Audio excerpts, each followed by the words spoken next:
sehat walafiat. Amin ya rabbal alamin. Alhamdulillah di sana sudah hujan ya Ustaz ya? Sudah sering nih. Alhamdulillah. Alhamdulillah. Alhamdulillah. Kita mulai ya Ustaz ya? Silahkan. Bismillahirrahmanirrahim. Assalamualaikum warahmatullahi wabarakatuh. Alhamdulillah. Wassalati wassalamu ala rasulillah wa ala alihi wa sahbihi wa man wala. Ikhwani fillah wa akhwati fiddin, alhamdulillah yang memudahkan kita kembali duduk bersama di komunitas pengajian Itiba Mengaji bersama Ustazuna Ustadz Ahmad Zainuddin Al-Banjari hafizahullah ta'ala. Dan perlu kami juga infokan bahwa Itiba Mengaji adalah komunitas mengaji yang diadakan oleh alumni Institut Teknologi Bandung dan atau Civitas Academy yang masih aktif di kampus ITB. Dan alhamdulillah pengajian ini adalah pengajian reguler yang diadakan setiap pekan. Dan tema kali ini yang disampaikan oleh Ustadz, insya Allah adalah Kitab Al-Azkaru wal Adab, karya Fadilatul Syekh Dr. Abdul Muhsin Al-Qasim, hafizahullah ta'ala. Dan terkhusus pada malam ini kita melanjutkan bagian dari Qismu Al-Azkar mengenai doa istiftah dan seterusnya. Dan pengajian kali ini insya Allah hingga pukul 21.30 akan dibagi menjadi dua bagian. Bagian pertama adalah penyampaian materi insya Allah. Kemudian bagian kedua adalah tanya jawab. Jamaah sekalian, insya Allah bisa bertanya melalui dua cara. Cara yang pertama adalah raise hand. Insya Allah akan kami bukakan untuk bisa bertanya langsung kepada Ustadz. Atau cara kedua adalah menuliskan pertanyaan di kolom chat yang insya Allah akan kami bacakan. Baik, untuk supaya segera masuk, kami persilahkan kepada Ustazuna Ustadz Ahmad Zainuddin Al-Banjari hafizahullah untuk bisa memulai. Tafadhol masykur Ustadz. Barakallahu fikum. Baik. Sebelumnya saya ingin bertanya dulu, kita sudah sampai nomor berapa ya? 5 apa 6? 10 Ustaz, doa istiftah. Pekan yang lalu udah duhulu masjidil wa hurujul minha. Alhamdulillah. Oh, 10 ya. Baik. Ya. Assalamualaikum warahmatullahi wabarakatuh. Waalaikumsalam warahmatullahi wabarakatuh. Bismillahirrahmanirrahim.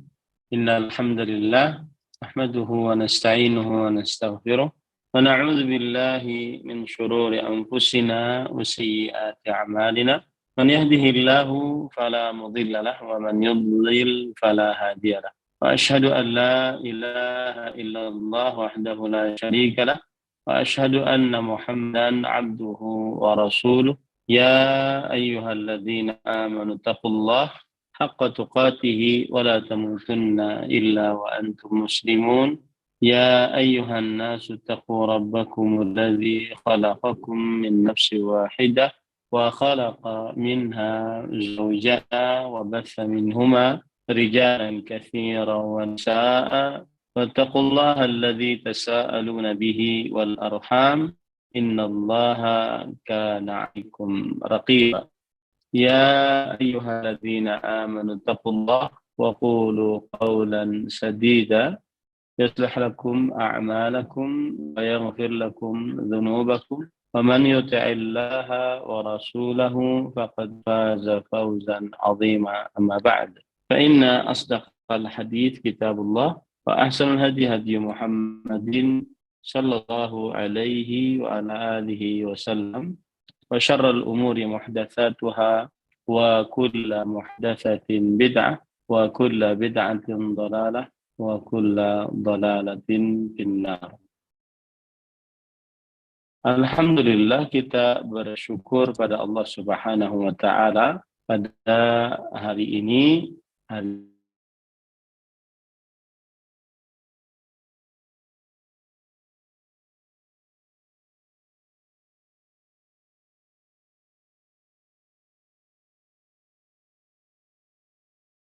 wa ta'ala untuk kembali duduk bersama mengkaji kitab yaitu Al-Adhkar wal Adab yang dikumpulkan dan ditertibkan oleh Fadilatul Syekh Dr. Abdul Muhsin bin Muhammad Al-Qasim, Imam dan Khatib Masjid Nabawi Asy-Syarif.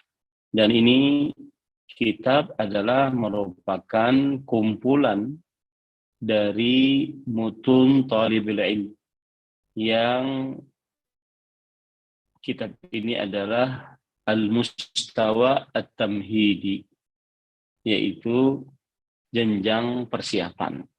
Jadi kalau orang ingin mempelajari ilmu agama, maka dia jenjang persiapannya adalah belajar kitab ini dulu. Dan pada pertemuan sebelumnya kita sudah membahas tentang Qismul Adhkar, bagian zikir, dan kita sudah membahas tentang zikir yang berkaitan dengan bersuci. Kemudian kita memulai membahas tentang zikir yang berkaitan dengan salat.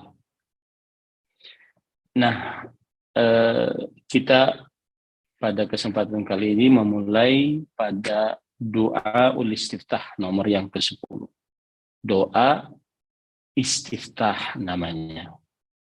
Kita baca al-hadits al-awwal. Kana an-nabiy sallallahu alaihi wasallam idza istaftaha as-salata qala subhanaka Allahumma bihamdik wa tabaraka ismuka wa ta'ala jadduka wa la ilaha ghairuka. Adalah sebelum kita bahas doanya, maka kita ingin membahas tentang hukum doa istiftah. Jadi ini sekalian ya, belajar zikir, belajar juga hukum fikihnya gitu ya. Kemudian para ikhwan yang dirahmati oleh Allah Subhanahu wa taala, doa istiftah. Jadi namanya yang benar adalah istiftah, bukan iftitah ya.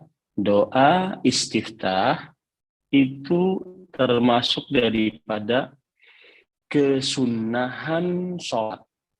Jadi hukumnya dia sunnah ya, hukumnya dia adalah sunnah. Dan ini adalah mazhab Hanafi, mazhab Syafi'i, mazhab Hambali. Dan inilah perkataan kebanyakan para ulama rahimahumullah ta'ala.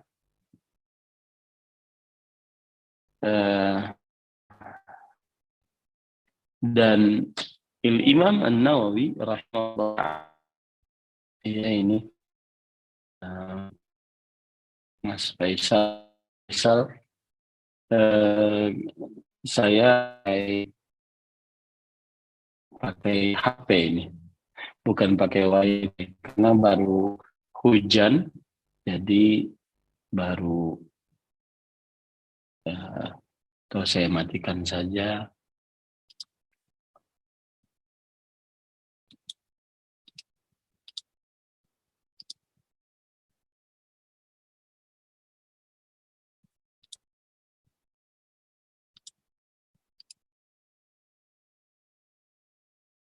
Baik. Nah, sekarang sudah jelas? Mudah-mudahan sudah jelas ya. Lebih baik Ustaz. Alhamdulillah Ustaz. Ya. Tadi saya sekalian live Facebook. Nanti saya minta linknya saja dari kawan-kawan. Saya matikan live Facebooknya, kemudian OBS-nya juga saya matikan. Streamingnya saya matikan. Jadi cukup Zoom aja. Baik. Lebih baik ya, Pak Faisal ya? Lebih baik Ustaz. Oke. Jadi doa istiftah adalah termasuk kesunahan sholat.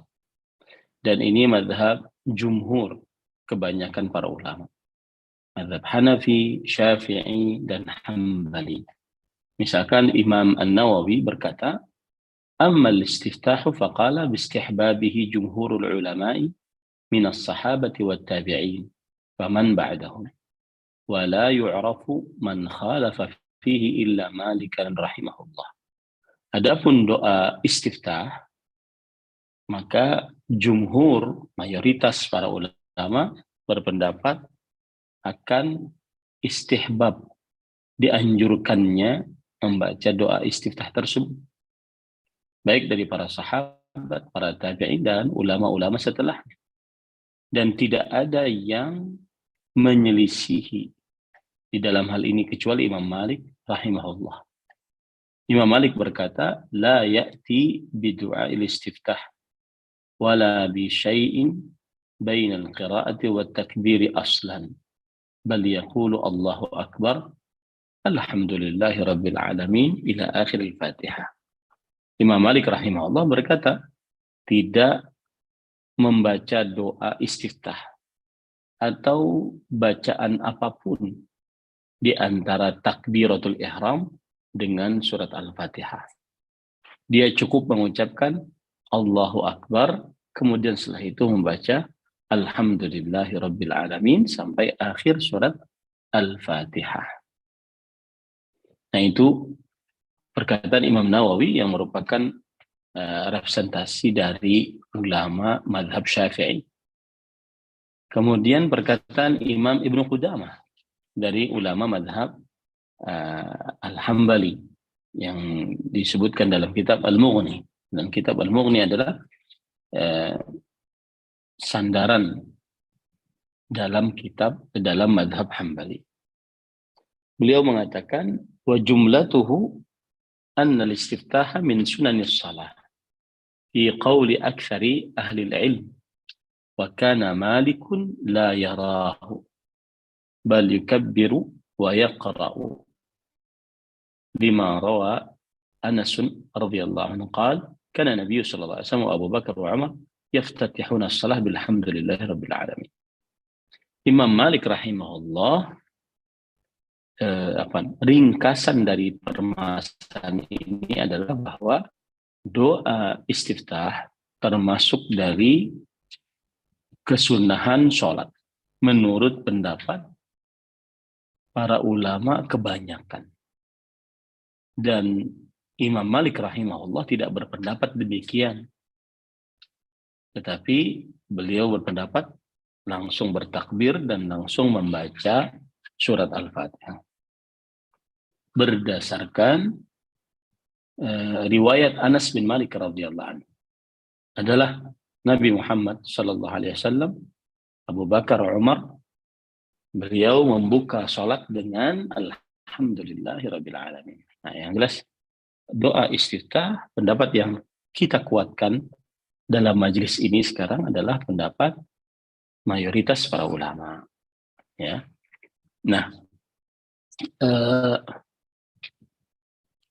berdasarkan hadis-hadis yang begitu banyak yang akan kita baca nantinya, ya. Nah, sedikit saya ingin menyinggung tentang mazhab, ya. Bermadhab atau begini cara merunutkan perkataannya. Seorang muslim diwajibkan beramal dengan dalil dari Al-Quran dan hadis. Itu adalah sebuah kewajiban. Yang wajib diamalkan adalah Al-Quran dan hadis. Allah Subhanahu wa ta'ala berfirman, ya ayyuhalladzina amanu athi'ullaha wa athi'ur rasul wa ulil amri minkum. Wahai orang beriman, taati Allah, taati Rasulullah, dan ulul amri di antara kalian. Taati Allah dengan ketaatan mutlak. Kemudian kata taati diulang lagi pada Rasulullah. Taati Rasulullah. Menunjukkan ketaatan mutlak. Kemudian sedangkan pada ulul amri tidak ada kata taati.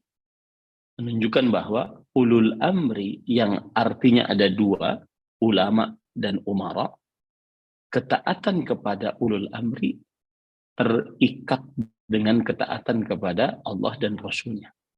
Terikat dengan ketaatan kepada Al-Quran dan hadis Rasulullah Sallallahu Alaihi Wasallam. Bisa dimaklumin ya. Baik. Itu poin pertama. Poin yang kedua, memahami Al-Quran dan hadis harus dengan pemahaman para ulama, dari mulai para sahabat, para tabi'in, para tabi'ut tabi'in, dan ulama-ulama setelahnya yang mengikuti sahabat Nabi radhiyallahu anhum dengan baik. Ini urutan yang kedua. Kemudian apabila seseorang ingin belajar agama, maka dia bisa mempelajari hukum-hukum fikih melalui salah satu mazhab fikih. Apabila seseorang belajar agama, maka dia bisa belajar hukum-hukum fikih melalui salah satu mazhab fikih yang ada. Kenapa demikian? Karena di dalam mazhab-mazhab fikih sudah ditertibkan permasalahan-permasalahan yang sangat diperlukan dalam belajar ilmu fikih, hukum-hukum Islam. Dari mulai bersuci sampai jihad. Di dalam setiap mazhab yang 4. Baik itu mazhab Hanafi yang paling lama, mazhab Maliki, kemudian Syafi'i, kemudian Hambali. Jadi tujuannya belajar agama Islam, belajar fikih Islam melalui mazhab adalah untuk mengetahui permasalahan-permasalahan secara runut dan sistematis. Dan cara yang kedua, belajar agama Islam atau belajar fikih Islam dengan cara mempelajari hadis-hadis Rasul Sallallahu Alaihi Wasallam. Hadis-hadis Rasulnya dipelajari, kata-kata yang sulit apa yang ada di dalam hadis tersebut dipelajari, derajat hadis tersebut dipelajari, kemudian apa hukum-hukum yang diambil dari hadis tersebut dengan pemahaman para ulama, dari mulai para sahabat, para tabi'in, para tabi'ut tabi'in, dan para ulama setelahnya yang mengikuti para sahabat dengan baik radhiyallahu anhu. Itu poin. Poin selanjutnya. Apabila seseorang mendapati di dalam Al-Quran dan hadis yang bertentangan dengan pendapat salah satu mazhab yang ada, maka yang diamalkan adalah Al-Quran dan hadis. Yang diamalkan adalah Al-Quran dan hadis. Apakah setiap mazhab, bukankah setiap mazhab juga berdalil dengan Al-Quran dan hadis? Nah, kita katakan, ya, kebanyakan berdalil dengan Al-Quran dan hadis. Dan tetapi tidak semua dari ulama mazhab, dari mulai Imam Abu Hanifah, Imam Malik ibn Anas, Imam Syafi'i, Muhammad ibn Idris, dan Imam Ahmad bin Hanbal menutupi semua ilmu atau melengkapi semua ilmu yang ada. Ada kadang satu imam belum sampai kepadanya hadis. Ada kadang satu imam menganggap lemah hadis ini, imam yang lain mensahihkan. Nah, makanya pada saat itu terkadang ada pendapat salah satu dari mazhab atau imam mazhab yang lemah. Kemudian pendapat imam mazhab yang lain yang kuat.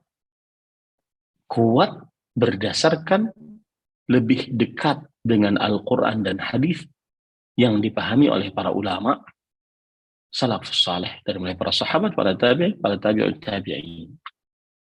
Terakhir, tentang mazhab ini, tidak wajib untuk mengikuti salah satu mazhab dan harus di mazhab itu saja. Kenapa demikian? Karena tidak ada dalil yang mewajibkan untuk mengikuti salah satu mazhab. Bagaimana ada dalilnya? Sedangkan mazhab itu sendiri adanya di zaman tabi'i 150 Hijriah Imam Abu Hanifah, kemudian 204 Imam Syafi'i, dan seterusnya. Tetapi yang paling utama berhadapan dan permasalahan mazhab ini adalah seseorang belajar ilmu agama, memahami Al-Quran dan hadis dengan pemahaman para ulama. Dari mulai para sahabat, para tabi'in, para tabi'ut tabi'in, dan ulama-ulama imam mazhab yang mengikuti para sahabat dengan baik.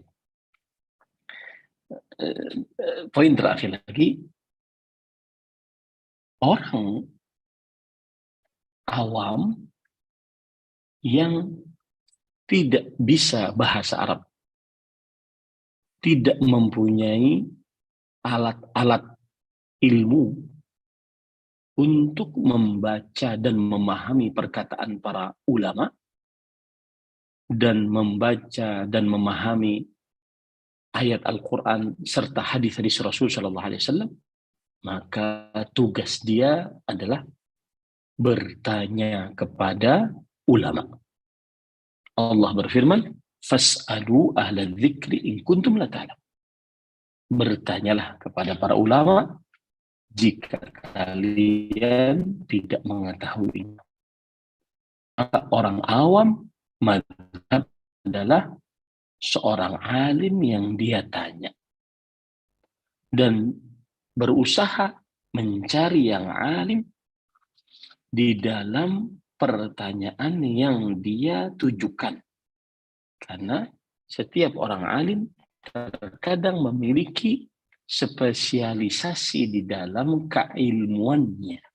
Ada yang ilmu dalam hadis, ada yang spesialis dalam akidah, ada yang spesialis dalam bidang fikih muamalah, dan seterusnya. Maka sekali lagi, mazhabnya orang awam adalah orang alim yang dia tanya, yang dia menganggap orang alim tersebut bisa menjawab pertanyaan-pertanyaan dia tentang hukum-hukum Islam. Sedangkan seorang yang penuntut ilmu atau ustadz atau yang lebih tinggi dari ustadz, para masyayikh dan para ulama, maka tugas dia adalah mempelajari Al-Quran dan hadis dengan pemahaman para ulama dan membaca pendapat-pendapat ulama. Kemudian dia menguatkan salah satu pendapat tersebut yang menurutnya lebih kuat karena lebih berkesesuaian dengan dalil dari Al-Quran dan hadis yang sahih sesuai dengan pemahaman para salafus saleh. Nah, ini beberapa poin yang berkaitan dengan perkara mazhab. Mudah-mudahan bisa diringkas itu poin-poinnya tadi ya. Wallahu a'lam. Nah, kemudian kita masuk kepada hadisnya. Dan ketika kita katakan doa istiftah adalah kesunahan sholat, berarti jika ditinggal karena lupa, maka pada saat itu dia tidak wajib untuk di sujud sahwi.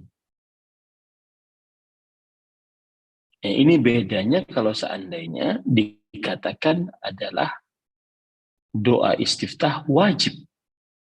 Ya, tetapi jumhur ulama mengatakan dia sunnah. Kalau dikatakan wajib, maka kalau ditinggal dengan sengaja, maka batal sholatnya. Kalau ditinggal karena lupa, ditambal dengan sujud sahwi. Nah, itu bedanya kalau dikatakan dia sunnah, kalau dikatakan dia wajib. Maka doa istiftah adalah hukumnya sunnah sholat. Yang kalau ditinggalkan dengan sengaja atau karena lupa, pada saat itu tidak mengapa. Wallahu a'lam.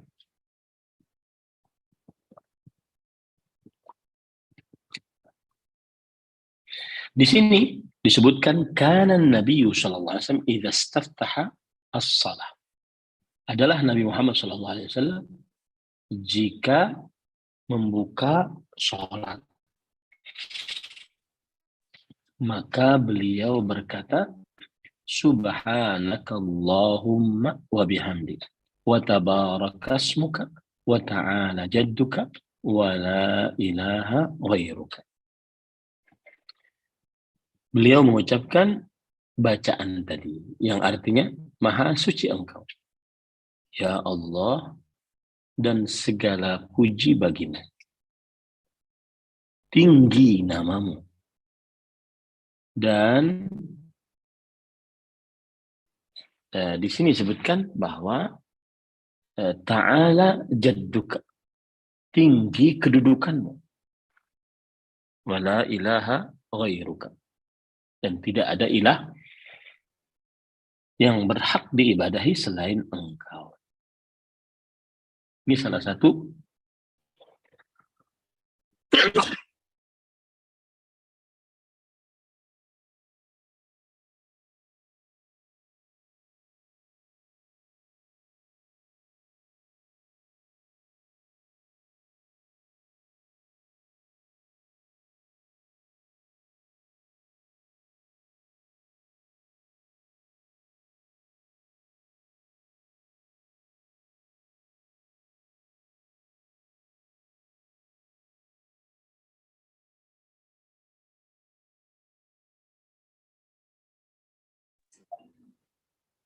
Bismillah, kita tunggu Ustaz Zuna untuk bisa kembali connect bersama kita. Semoga Allah Ta'ala memudahkan. Amin ya Rabbal Alamin.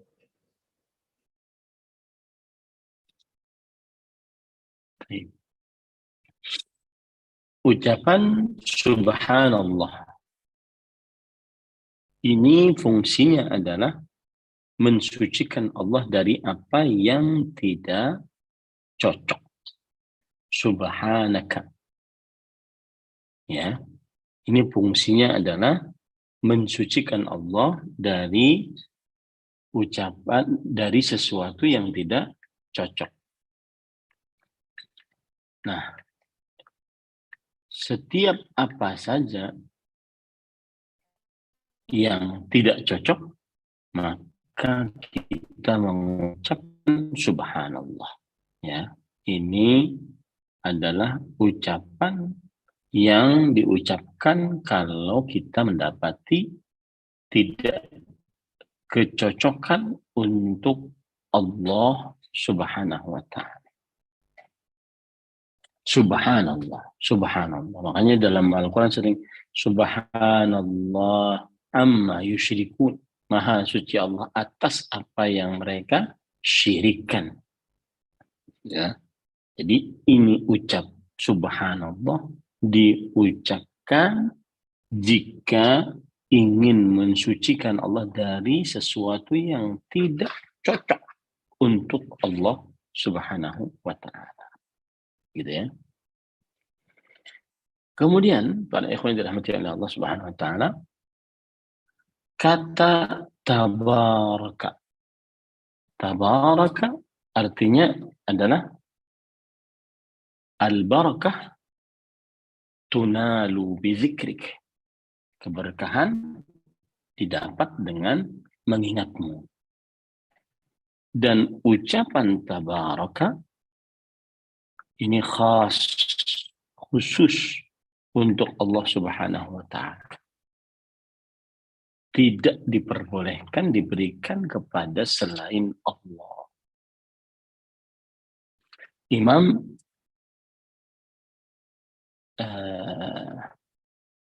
Ibnu Qayyim rahimahullah ta'ala berkata di dalam kitab beliau Bada'iul Fawaid, amma sifatuhu tabaraka famukhtassatun bihi ta'ala. Adapun sifat Allah tabarak adalah khusus bagi Allah Subhanahu wa ta'ala. Kama atlaqahu ala nafsi biqaulih tabarakallahu rabbul alamin.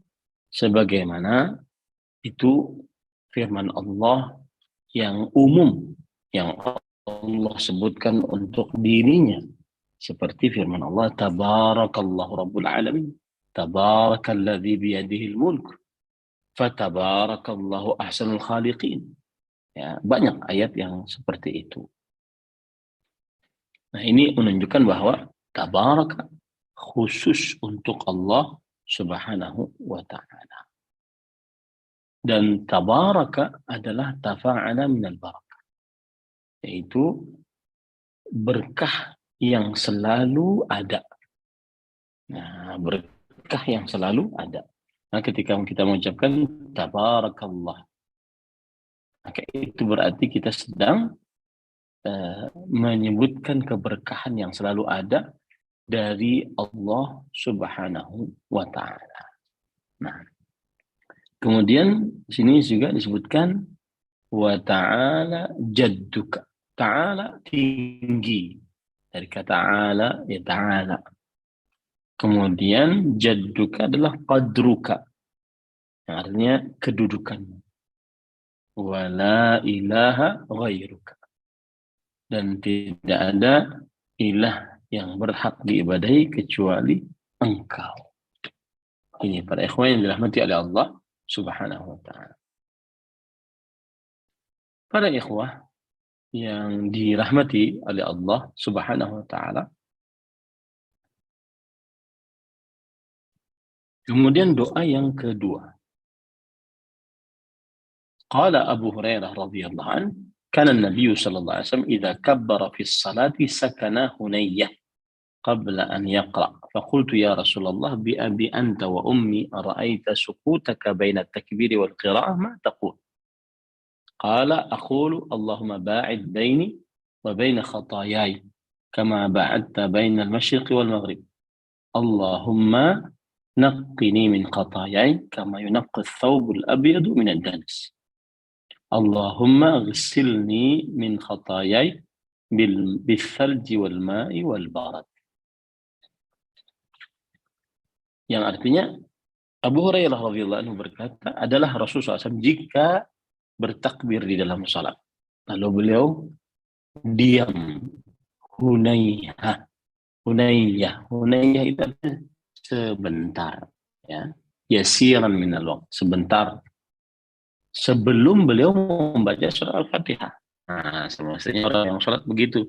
Allahu Akbar. Lalu diam. Yaitu membaca doa istiftah tadi. Kemudian Abu Hurairah bertanya, wahai Rasulullah, dengan jaminan, dengan bapak dan ibuku sebagai jaminannya. Para ikhwan yang dirahmati oleh Allah Subhanahu wa taala, kata bapak dan ibuku sebagai jaminannya. Apakah ini khas ya untuk Nabi Muhammad SAW atau untuk yang lain bisa atau tidak? Ya, maka jawabannya wallahu alam, kita mengambil pendapat para ulama bahwa ini khas bin Nabi Sallallahu Alaihi Wasallam. Karena tidak sepengetahuan saya yang pendek, belum ada yang berbicara seperti itu kecuali kepada Rasulullah Sallallahu Alaihi Wasallam. Bi abi anta wa ummi ya Rasulullah. Bapakku dan ibuku sebagai jaminannya untukmu wahai Rasulullah Sallallahu Alaihi Wasallam. Ini menunjukkan kata penekanan. Ya, ini menunjukkan kata penekanan. Apa pendapat engkau? Diammu di antara takbir dan bacaan surat Al-Fatihah. Apa yang engkau baca? Maka Nabi Muhammad Sallallahu Alaihi Wasallam aku mengucapkan Allahumma ba'id baini wa baina khatayai kama ba'adta baina al-masyriqi wal maghrib Allahumma naqqini min khatayai kama yanqqa ath-thawb al-abyad min ad-danas Allahumma ighsilni min khatayai bil-thalji wal ma'i wal barad.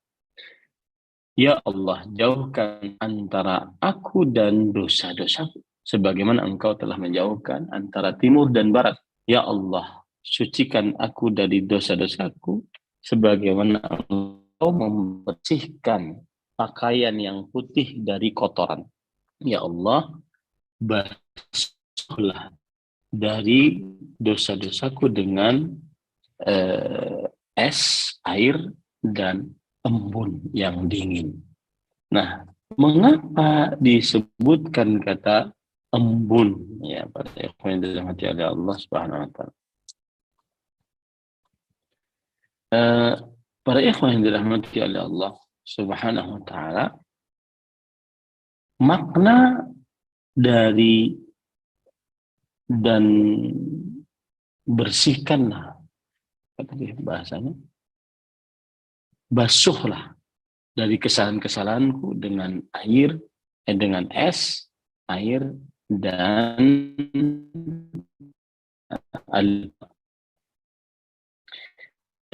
Allah disebutkan di dalam kitab Tuhfatul Ahwali, jama'a bainal ma'i was-salji wal bard mubalaghatun fil inqa.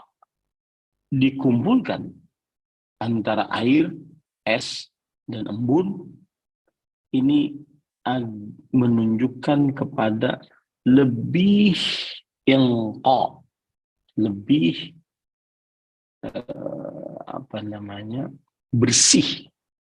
Lianna ma ghusila bi thalatha anqa mimma ghusila bil ma'i wahdah. Karena jika dibasuh dengan 3 hal ini, air, es, dan embun, lebih bersih daripada hanya dibasuh dengan air saja. Nah, ini pada ikhwan yang dirahmati oleh Allah Subhanahu wa taala. Sedangkan di dalam kitab Fathul Bari, Al-Hafidh Ibnu Hajar berkata Abu Sulaiman Al-Khattabi, dzikru tsalji wal bard ta'kidun أو لأنهما معاني لم تمسهما الأيدي ولم يمتهنهما الاستعمال. Penyebutan es, embun, ini adalah penekanan atas air, atau karena keduanya dua air yang belum disentuh oleh tangan, belum dipakai apa-apa. Nah, ini makna dari Kenapa disebutkan bisalji wal ma'i wal barad? Ya, basuhlah kesalahanku dengan es, kemudian air dan embun. Kemudian berkata Imam Ibnu Daqiq al-Aid, أبرد ذلك المحفوظ فإن الثوب الذي يتقرر عليه ثلاثة أشياء منقية يكون في غاية النقاء. Penyebutan tiga hal itu adalah tujuannya kias bahasa ungkapan untuk penghapusan sebenar-benarnya. Karena baju jika diulang-ulang sebanyak 3 kali, pembasuhannya benar akan bersih pada puncak kebersihannya. Ini para ikhwan yang dirahmati oleh Allah Subhanahu wa taala. Dan masih banyak pendapat-pendapat yang lain. Jadi itu saja hikmah dari kenapa disebutkan es, air, dan barat, yaitu dan embun. Ini yang kedua.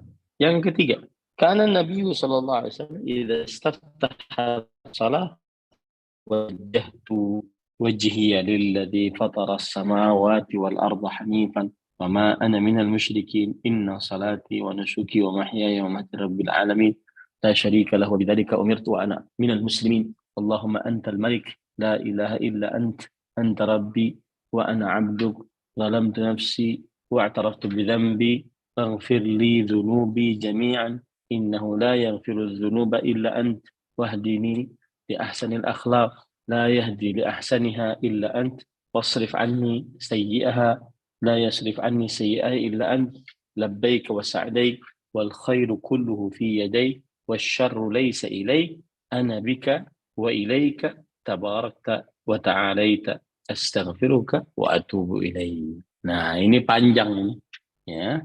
Ini panjang. Nah, itu adalah riwayat Muslim. Adalah Nabi Muhammad SAW jika membuka salat beliau bertakbir kemudian beliau mengucapkan, aku menghadapkan wajahku kepada yang menciptakan langit dan bumi secara tulus, murni maksudnya. Dan aku bukanlah orang-orang yang musyrik. Sesungguhnya salatku, sembelihanku, hidup matiku hanya untuk Allah, Rabb semesta alam. Tidak ada sekutu apapun untuknya. Demikianlah aku diperintahkan dan aku termasuk orang-orang yang beragama Islam. Ya Allah, Engkau adalah Sang Raja. Tidak ada ilah yang berhak diibadahi kecuali Engkau. Engkau adalah Rabbku dan aku adalah budakmu. Aku telah menzalimi diriku dan aku mengakui dosaku, maka berikanlah maghfirah untukku atas dosa-dosaku seluruhnya. Sesungguhnya tidak ada yang memberikan maghfirah atas dosa-dosa kecuali Engkau. Dan berikanlah aku petunjuk kepada akhlak yang terbaik. Tidak ada yang memberikan kepada akhlak yang terbaik kecuali Engkau. Dan palingkan dariku keburukannya. Tidak ada yang malingkan dariku keburukannya kecuali Engkau. Aku menghadiri panggilanmu. Kebaikanmu dan seluruh kebaikan ada di tanganmu. Keburukan bukan dikembalikan kepada Engkau. Aku bersamamu dan kepadamu. Maha suci Engkau. Maha tinggi Engkau. Aku memohon maghfirah dari Engkau dan aku bertobat kepada Engkau. Arti-artinya insya Allah bisa dipahami ya.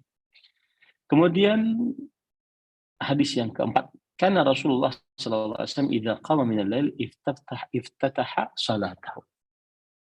Beliau Nabi Muhammad SAW jika bangun malam, maka beliau memulai salatnya dengan mengucapkan Allahumma rabba Jibril wa Mika'il wa Israfil fatir as-samawati wal ardh alimul ghaib wasyahada anta tahkum baina ibadik fima kanu fihi yakhtalifun ihdini lima ikhtalafa fihi min bi'idhnik innaka tahdi man tasha ila siratin mustaqim.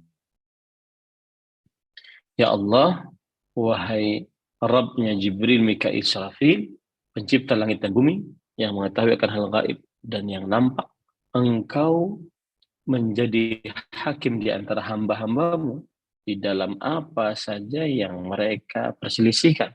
Berikanlah aku petunjuk terhadap apa saja yang diperselisihkan dari kebenaran dengan izin Engkau. Sesungguhnya Engkau memberi petunjuk kepada siapa yang Engkau kehendaki kepada jalan yang lurus. Nah, ini doa yang keempat.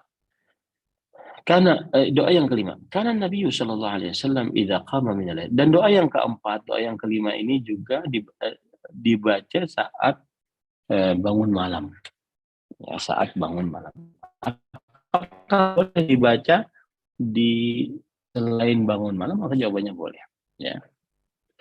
Allahumma lakal hamdu anta qayyimus samawati wal ardi wa man fihin, wa lakal hamdu anta nurus samawati wal ardi wa man fihin, wa lakal hamdu anta malikus samawati wal ardi wa man fihin, wa lakal hamdu antal haq wa wa'dukal haq wa qawlukal haq wa liqa'uka haq wal jannatu haq wan naru haq wan nabiyyuna haq wa Muhammadun sallallahu alaihi wasallam haq was sa'atu haq.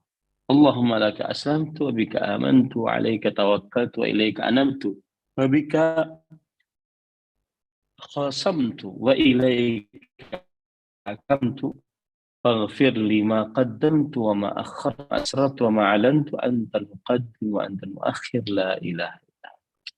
Adalah Rasul sallallahu alaihi wasallam jika bangun malam beliau bertahajud, kemudian beliau berdoa. Saat tahajudnya tadi, ya Allah, segala bagimu segala pujian. Engkau yang mengurus langit dan bumi dan siapa saja yang ada di dalamnya. Bagimu segala pujian. Engkau adalah cahaya langit dan bumi dan siapa yang ada di dalamnya. Nah, ini para ikhwan yang dirahmati oleh Allah Subhanahu wa taala. Bagimu segala pujian, Engkau adalah raja langit dan bumi dan apa yang ada di dalamnya. Bagimu segala pujian, Engkau adalah benar, janjimu benar, firmanmu benar, pertemuan denganmu benar, surga dan neraka benar, ya, para nabi benar, Muhammad SAW benar, dan hari kiamat benar adanya. Kemudian, ya Allah, kepadamu aku masuk Islam, denganmu aku beriman, atasmu aku bertawakal, kepadamu aku kembali, denganmu aku mengadu, kepadamu aku berhukum, berikanlah maghfirah untukku atas apa yang telah aku lakukan dan apa yang aku belum lakukan, dan atas apa yang aku sembunyikan dan apa yang aku nampakkan. Engkau adalah yang mendahului dan Engkau yang mengakhiri. La ilaha illa anta. Tidak ada ilah yang berhak ibadah kecuali Engkau. Nah, ini bacaan-bacaan saat seseorang doa istiftah, gitu ya. Saat seseorang doa istiftah. Nah, kiranya itu dulu tentang bacaan doa istiftah ini. Wallahu a'lam. Alhamdulillah, jazakumullah khairan Ustadz atas penjelasannya. Dan alhamdulillah kita masuk ke sesi tanya jawab. Semoga bisa juga jelas bagi jamaah yang lain. Sambil menunggu Ustadz, mohon izin bertanya dari kami dahulu ini Ustadz. Bagaimana hukumnya atau keadaannya apabila kami hanya mengamalkan satu doa istiftah dari 5 doa yang tadi sudah Ustadz sampaikan.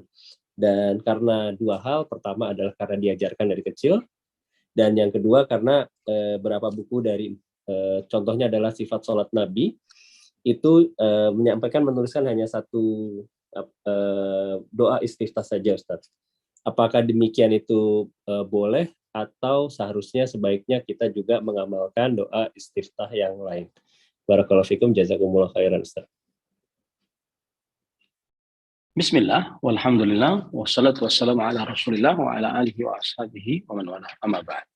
Di antara para ulama ada yang berpendapat dianjurkan, lihat ya kata-katanya, dianjurkan menggabungkan antara doa-doa yang tadi. Oleh sebab itu, berdasarkan pendapat ini, tidak mengapa untuk menggabungkan dari redaksi-redaksi doa istiftah tadi. Lihat kata-kata tidak mengapa, bukan berarti wajib ya. Nah, kemudian pada ikhwan yang dirahmati oleh Allah Subhanahu wa taala, akan tetapi sebagian ulama berpendapat yang lain.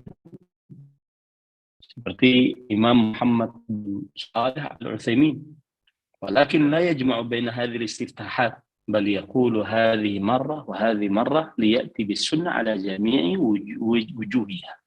Tetapi tidak menggabungkan di antara doa-doa istiftah ini, ya, akan tetapi dia mengucapkan satu begini, mengucapkan satu begini, ya, sehingga dia mengerjakan sunnah atas seluruh sisinya, ya, mengerjakan sunnah atas seluruh sisinya. Ini para ikhwan yang dirahmati oleh Allah Subhanahu wa taala. Jadi seperti itu. Seseorang hendaknya dia membaca salah satu dari doa dan tidak menggabungnya, ya, karena dengan cara menggabung itu berarti dia seakan-akan dia mengerjakan doa istiftah yang lain karena gabungan, ya, karena gabungan. Maka cukup hanya satu saja, ya, cukup hanya satu saja. Nah, wallahu a'lam. Alhamdulillah, jazakumullah khairan Ustaz atas penjelasannya.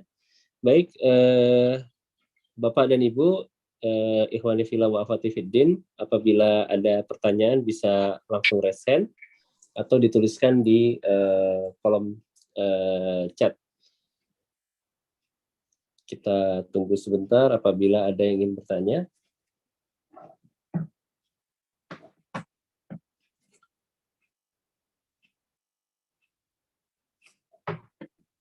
Nah, alhamdulillah ada yang masuk, sebentar ya. Dari Kang Eka ada pertanyaan, Ustadz. Bismillah, izin bertanya Ustadz, karena statusnya sunnah, jika tidak membaca doa istiftah, sholatnya sah. Akan tetapi apakah dianggap tidak menuruti sunnah Nabi, Ustadz? Jazakumullah khairan, barakallahu fikum. Bismillah, walhamdulillah, wassalatu wassalamu ala rasulillah wa ala alihi wa ashabihi wa man wala. Di sini penting pertanyaan ini. Kita tadi menguatkan pendapat bahwa doa istiftah hukumnya adalah sunnah.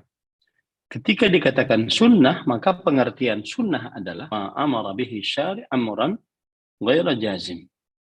La yastahiqqul azab tarikuhu amdan mutlaq. Yang artinya sesuatu yang diperintahkan oleh syariat dengan perintah yang tidak tegas, tidak diancam dengan siksa bagi siapa yang meninggalkannya dengan sengaja secara mutlak. Maka pada saat itu salatnya tetap sah karena dia hukumnya sunnah. Tetapi kalau berbicara dari sisi ini adalah sunnah Rasul, ini adalah ajaran Rasulullah SAW, maka dia membacanya, jangan meninggalkannya, agar sholatnya benar-benar sesuai dengan sunnah Rasul Sallallahu Alaihi Wasallam. Nah demikian ya. Sunnah yang dimaksud di sini adalah sarana yang bukan sunnah, ajaran maksud saya. Ajaran Rasulullah SAW. Maka ajaran Rasulullah SAW dalam sholat adalah membaca doa istiftah. Ada perkataan menarik saya dengar waktu itu dari Syekh Muhammad Akram Ziyadah. An-nasul yawm kana an-nas yatrukuna ya'aluna sunnah bi'annaha sunnah. Orang-orang terdahulu, para sahabat, para tabi'in, para tabi'ut tabi'in, para ulama, mereka mengerjakan sunnah karena dia adalah sunnah. Sunnah yang dimaksud mereka mengerjakan amalan yang hukumnya sunnah, tidak wajib. Tapi mereka tetap kerjakan. Kenapa? Karena dia adalah sunnah Rasul Sallallahu Alaihi Wasallam. وَالنَّاسُ الْيَوْمِ يَتْرُكُونَ السُّنَّةَ لِأَنَّهَا sunnah. Sedangkan orang-orang hari ini, mereka meninggalkan sunnah karena itu dianggap sunnah. Sunnah yang pertama adalah ajaran Rasulullah. Mereka meninggalkan ajaran Rasulullah karena dianggap cuma sunnah Rasul Sallallahu Alaihi Wasallam. Jadi intinya seperti itu, bahwa meskipun secara hukum fikih dia hukumnya sunnah, bukan berarti kita dianjurkan untuk meninggalkannya dengan sengaja. Nah, wallahu a'lam. Alhamdulillah, jazakumullah khairan Ustaz atas penjelasannya. Ya, kita tunggu apakah ada pertanyaan selanjutnya dari jamaah Itiba Mengaji. Apabila Bapak dan Ibu ada pertanyaan, dipersilahkan untuk raise hand untuk bisa langsung bertanya kepada Ustadz atau menuliskannya di kolom chatting. Ya. Saya berharap yang tentang mazhab tadi untuk diringkas ya.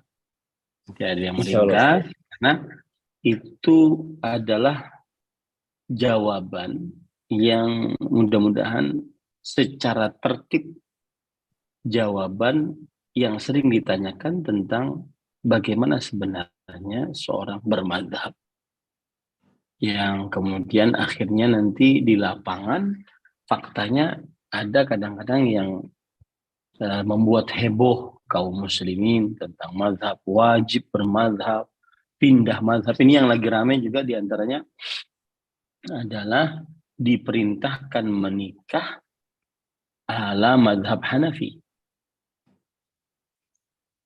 yaitu menikah ala mazhab Hanafi, maka tidak memakai wali dan juga berhak untuk menikahkan dirinya sendiri. Nah, ini yang tadi sudah kita sebutkan, itu adalah jawaban-jawabannya secara tertib, begitu ya. Wallahu a'lam.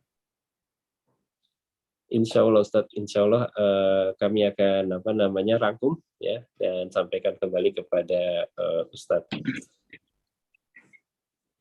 Sepertinya tidak ada yang bertanya lagi Ustadz. Ya, cukup. Ya, jadi Bapak dan sebentar. Ada pertanyaan dari Ibu Nunung Ustadz. Mohon izin untuk kita berikan kesempatan kepada beliau. Ibu Nunung, alhamdulillah sudah dibukakan untuk unmute, bisa langsung bertanya kepada Ustaz Zuna. Barakallahu fiik. Terima kasih, jazakallahu khair dengan panitia. Assalamualaikum warahmatullahi wabarakatuh, Ustaz. Assalamualaikum. Barakallahu fiik.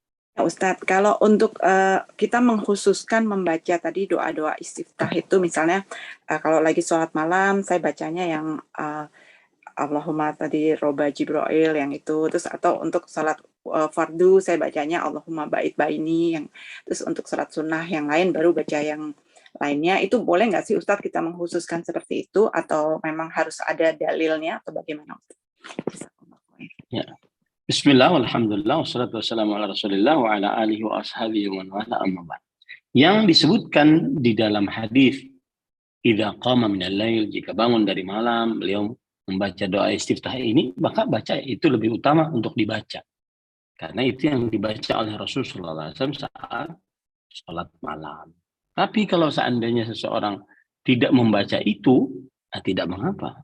Dia membaca yang lain, misalkan doa istiftah yang lain karena belum hafal yang itu, tidak mengapa itu. Ya. Nah, kemudian juga di dalam sholat fardu, sholat sunnah. Nah, adapun pembicaraan sholat fardu harus Allah atau dikhususkan atau dirutinkan Allah maba'id baini, sedangkan sholat sunnah yang lain-lain, maka ini memerlukan dalil. Lebih baik tidak dibatasi. Ya, bisa saja sholat sunnah membaca Allah maba'id baini, sholat wajib membaca subhanakallahumma bihamdik tabarakasmuka ta'ajaduka wala ilaha illa ghairuk. Bisa saja seperti itu. Ya, karena penetapan sesuatu harus berdalil. Ya, tidak boleh tanpa dalil.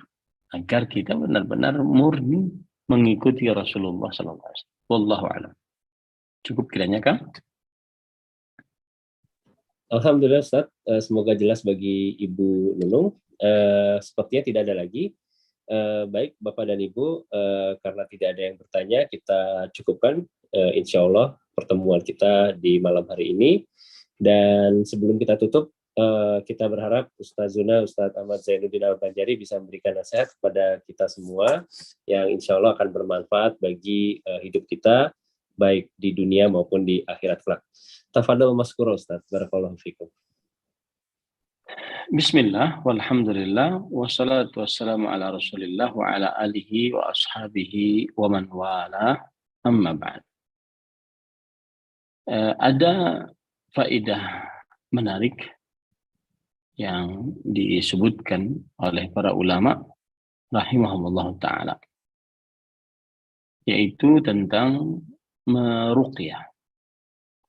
Salah satu ruqyah yang bermanfaat, dan ini sering kita rasakan, yaitu meletakkan tangan di atas anggota tubuh yang terasa sakit, kemudian mengucapkan Bismillah, Bismillah, Bismillah sebanyak 3 kali. Kemudian mengucapkan A'udzubillah wa qudratihi min syarri ma ajidu wa uhadir. A'udzubillah wa qudratihi min syarri ma ajidu wa uhadir. Diucapkan sebanyak 3 kali. Hadis riwayat Muslim. Nah, ini menunjukkan bahwa salah satu ruqyah yang bermanfaat adalah dengan cara seperti itu. Ya. Letakkan tangan di daerah yang sakit, lalu ucapkan Bismillah, Bismillah, Bismillah. Lalu kemudian membaca A'udzubillah wa qudratihi min syarri ma ajidu wa uhadir. Nah, ini salah satu bacaan yang insya Allah ta'ala kabul dalam waktu yang luar biasa cepat. Dan itu hadisnya sahih, diriwayatkan oleh Imam Muslim, kemudian Ibnu Majah, Imam Ahmad, Imam Tirmidzi dengan hadis yang senada. Wallahu a'lam. Nah. Satu lagi.